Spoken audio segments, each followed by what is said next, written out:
money growth was the reason behind the massive increase in inflation.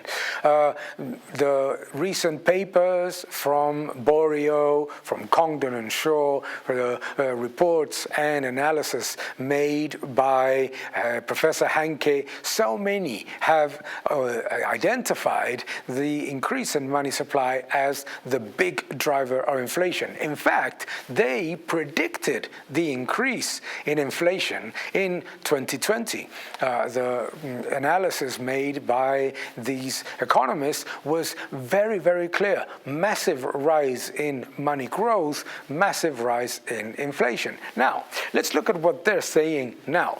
To start with, we saw huge increase in money supply, and the lag effect generated the massive increase in inflation. Money growth generates massive inflation. What has happened with money supply? Money supply growth has plummeted very, very quickly.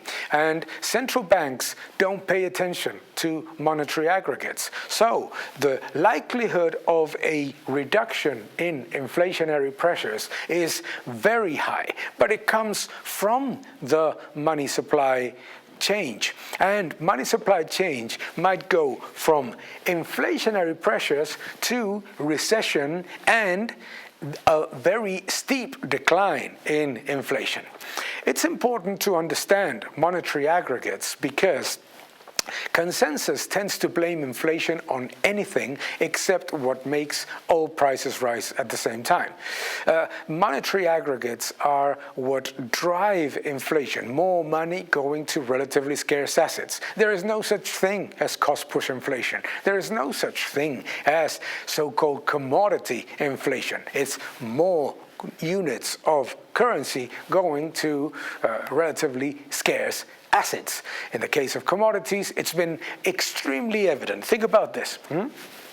Massive money supply growth, and in the middle of a Ukraine invasion with supply cuts from OPEC and supply cuts from Russia, etc., what happened is that as money supply started to come down, commodities also started to come down, and most of them, in fact, all of them are trading at the levels or below where they were before the Ukraine invasion. It's incredibly important to understand this concept because the slump in money supply is raising the alarm of those great economists, Hanke, Congdon, Shaw, Castañeda, so many, that predicted the surge in inflation. Let's look at it in detail in the future.